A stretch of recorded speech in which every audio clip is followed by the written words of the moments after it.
नमस्कार, प्रतिदिन अखबार संपादकीय ऑडियो में आपका स्वागत है। चंडीगढ़ मेयर चुनाव में कोर्ट का फैसला, कड़ा संदेश है दैनिक भास्कर। चुनावी छलबल से बेनकाब दैनिक जागरण। बस्ते पर नजर जनसत्ता। अब आर्टिकल विस्तार से। चंडीगढ़ मेयर चुनाव में कोर्ट का फैसला, कड़ा संदेश है दैनिक भास्कर। चंडीगढ़ मेयर चुनाव पर सुप्रीम कोर्ट का फैसला एक स्पष्ट संदेश देने वाला है। सुप्रीम कोर्ट ने सभी मतपत्रों जिसमें विवादास्पद रिटर्निंग ऑफिसर आरओ ने अमान्य करार देते हुए नहीं गिना था, स्वयं देखे और कहा कि ये मत आप पार्टी के प्रत्याशी को गए हैं। कोर्ट ने आप कांग्रेस प्रत्याशी को विजयी घोषित किया है। साथ ही आरओ अनिल मसीह पर कोर्ट को गुमराह करने के लिए सीआरपीसी की धारा 340 के तहत मुकदमा चलाने को कहा है। विवादास्पद आरोप भाजपा का नामित सभासद और कार्यकर्ता है। कोर्ट में आरोपी के वकील ने कहा कि उसका निर्णय सही या गलत या सही हो सकता है, पर उसकी मंशा पर शक नहीं किया जाना चाहिए। सुनवाई के दौरान सुप्रीम कोर्ट का रवैया बेहद सख्त रहा। सीजेआई की प्रजातंत्र की हत्या होते नहीं देख सकते जैसी टिप्पणी से पूरा चंडीगढ़ प्रशासन और संबंधित राजनीतिक दल सख्ते में आ गए, क्योंकि सुप्रीम कोर्ट ने न केवल रिकॉर्ड्स तलब कर देखे बल्कि मतपत्रों में अनैतिक रूप से निशान लगाने वाले आरोप को 2 दिन सुनवाई के दौरान उपस्थित होने का आदेश भी दिया था। कोर्ट में आप प्रत्याशी के वकील ने कहा कि केवल 3 आधार पर बैलेट पेपर खारिज हो सकता है। पहला, 2 या अधिक प्रत्याशियों पर निशान लगाया गया हो।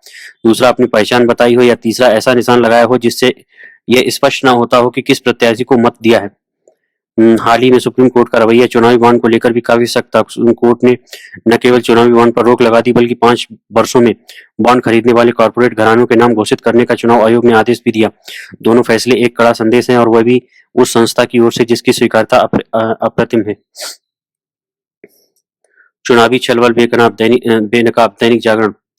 चंडीगढ़ में मेयर के चुनाव में गड़बड़ी की गई है। ये चुनाव वाले ही दिन तब स्पष्ट हो गया था जब कांग्रेस के समर्थन के चलते पर्याप्त संख्या बल वाले आम आदमी पार्टी के प्रत्याशी को पराजय का सामना करना पड़ा था। भाजपा प्रत्याशी की जीत की अप्रत्याशित घोषणा इस आधार पर की गई थी कि आम आदमी पार्टी के उम्मीदवार को मिले 8 मत अवैध पाए गए। यह इसलिए समझ से परे था क्योंकि एक तो अवैध करार दिए गए सभी मत आम आदमी पार्टी के उम्मीदवार के खाते के थे, और दूसरे पीठासीन अधिकारी अनिल मसीह एक वीडियो में मतपत्रों में कुछ लिखते हुए दिख रहे थे।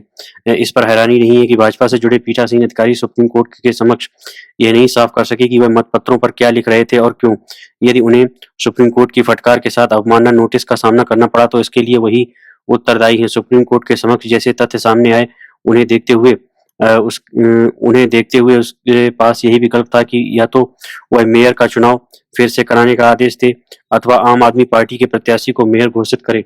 चूंकि लोकतांत्रिक प्रक्रिया से खुला खिलवाड़ करने वाले इस मामले के सुप्रीम कोर्ट पहुंचने के साथ ही कथित रूप से मेयर का चुनाव जीते भाजपा प्रत्याशी को यह आभास हो गया था कि उसके पास अपने बचाव में कुछ कहने बताने को नहीं है, इसलिए उन्होंने पहले ही त्यागपत्र दे दिया था। इसके बाद भी ये प्रश्न तो अनुत्तरित है ही कि आखिर पीठासीन अधिकारी ने चुनाव प्रक्रिया से खिलवाड़ क्यों किया। क्या पार्टी के प्रति निष्ठा दिखाने के लिए अपनी ओर से या फिर किसी अन्य के कहने से? इस प्रश्न का उत्तर भाजपा के शीर्ष नेताओं को भी तलाशना होगा, क्योंकि वे ऐसे गंभीर आरोपों के घेरे में है कि उनका नेता मेयर तक का चुनाव जीतने के लिए किसी भी हद तक जाने और मनमानी करने को तैयार रहते हैं। क्या यह विचित्र नहीं है कि भाजपा एक और आगामी लोकसभा चुनाव में अपने बलबूते 370 सीटें जीतने का दम भर रही है, और दूसरी ओर एक अदद मेयर का चुनाव जीतने के लिए जैसे जतन करती दिख रही है, जो उसकी फजीयत का कारण बन रहे हैं। लोकतंत्र में संख्या बल का सम्मान किया जाना आवश्यक होता है। चंडीगढ़ के मेयर चुनाव में भाजपा ऐसा करती हुई नहीं दिखाई दी। ऐसे रवैये से उनकी छवि बिगड़ेगी ही। चंडीगढ़ मेयर चुनाव में जो कुछ हुआ उसके लिए भाजपा पीठासीन अधिकारी को जिम्मेदार बताकर कर्तव्य की इज्जत नहीं कर सकती। उसे यह अनुभूति होनी चाहिए कि पीठासीन अधिकारी ने जो काम किया उसके कारण उसे न केवल कटघरे में खड़ा होना पड़ेगा बल्कि उसके विरोधियों को भी यह कहने का अवसर मिला कि वे चुनाव जीतने के लिए छल बल का सहारा लेने में संकोच नहीं करती। बस्ते पर नजर जनसत्ता। पिछले कुछ समय से स्कूली बच्चों में बढ़ती हिंसा की प्रवृत्ति निश्चित रूप से चिंताजनक है। जिस उम्र में बच्चों को पढ़ाई लिखाई और खेलकूद में व्यस्त रहना चाहिए उनमें बढ़ती आक्रामकता एक अस्वाभाविक और परेशान करने वाली बात है। कई घटनाओं में स्कूल में पढ़ने वाले किसी बच्चे ने अपने सहपाठी पर चाकू या किसी घातक हथियार से हमला कर दिया और उसकी जान ले ली। इस संदर्भ में सवाल उठे कि आखिर वे बच्चे अपने साथ कोई घातक चीज लेकर कैसे स्कूल आ गए। क्या बच्चों के थैले या बस्ते की जांच का कोई नियम नहीं है? इसी के मद्देनजर दिल्ली सरकार के शिक्षा निदेशालय ने स्कूलों को आदेश दे दिया है कि विद्यार्थियों के बस्ते की औचक जांच करने के लिए एक समिति बनाई जाए। साथ ही ये भी सुनिश्चित किया जाए कि विद्यार्थियों के पास ऐसी कोई सामग्री न हो जिसका उपयोग किसी को नुकसान पहुंचाने के लिए किया जा सके।